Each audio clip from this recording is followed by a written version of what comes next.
The devil uses the most low-down, petty tactics that you would never imagine. He will, just like Jesus told Harden one time, he said, if a person acts like they're your friend and they'll steal something from somebody, then they'll steal something from you too. And like somebody said, that if a person will gossip to you about someone else, then they will gossip about you. And that's the truth. Just like around here where I live, I was going up to check the mail at the community hall up there. And there was this woman, one of the neighbors, and she was real friendly and nice to me. She said, "Oh, I'll take your trash up for you." I said, "Oh, it's okay. I'm going that way anyway." She said, "Oh, I'll take it." And so she was real nice to me and friendly. And I told her thank you. And then a day or two later, one of the old ladies that gossips about everybody, a busybody, she said, "Do you know that Deb was wearing a face mask?" And Monty asked Deb why she was wearing a face mask. And Deb told her she had COVID. And she said, "What in the world was Deb doing up here in the community hall with COVID? She shouldn't be doing that." And I thought, wow.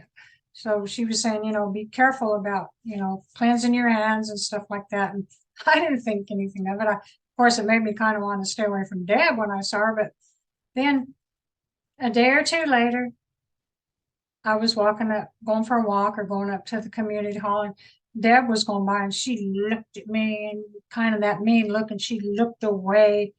I thought, what did I do? I didn't say anything about anyone. I don't get involved in it. But Dorothy did. Dorothy told me. And so now they turned it like I was the one that said it, but Dorothy was the one that said it. And then they're all talking like I said it. Now they got everybody mad at me, which is crazy. And then the woman that started the whole thing, her husband is a 90-some-year-old man, and he was sitting out on the porch. And as I went by, he told me, he said he got dizzy. He was under the carport, and he went to sit down.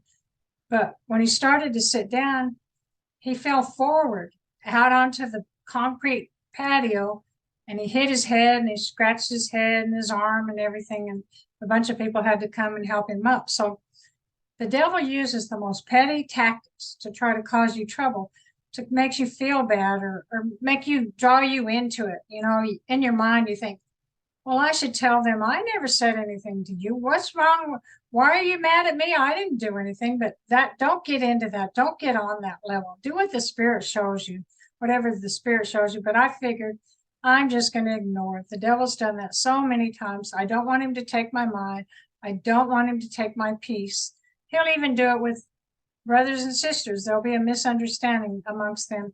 It's just getting down in the flesh, and don't let him bring you down into the flesh. Stay above that. Stay out of that as much as you can, because people that gossip, that's a fleshly thing. It's an ungodly thing. It's a devilish thing.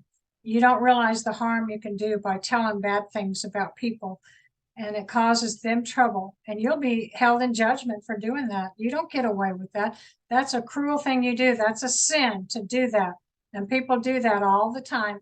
And Bible worshipers do it. All people do it. And that's what causes a lot of trouble that doesn't need to be. They tell lies, and it causes trouble for other people, and God will call you into judgment for that. And things won't go well for you either when you do that, because God will turn the table on you, and you'll be in trouble. Like the saying said, a person that gossips to you will also gossip about you. So stay in the Holy Spirit. Don't get in the flesh. Don't get down on that level. The Bible is an idol. The Bible's the mark of the beast, because it keeps you in the flesh instead of coming to God with your heart in the Spirit and being led by the Spirit.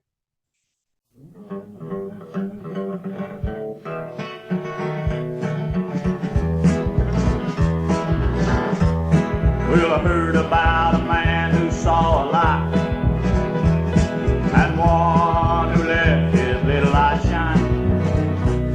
It's a city where a lamp is a light, and a light's upon soon shall be mine.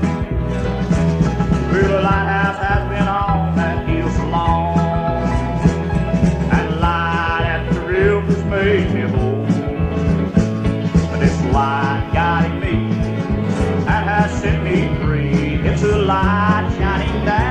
in my soul. Did you ever see a light in a soul? A light shining deep in my heart. You can see this light shining in my face.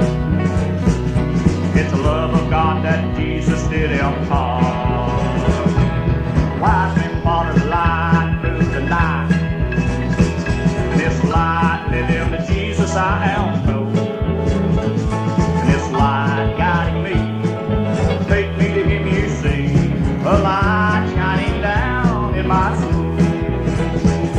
This light will make your eyes do a twinkle. And this light, it'll make your feet dance about.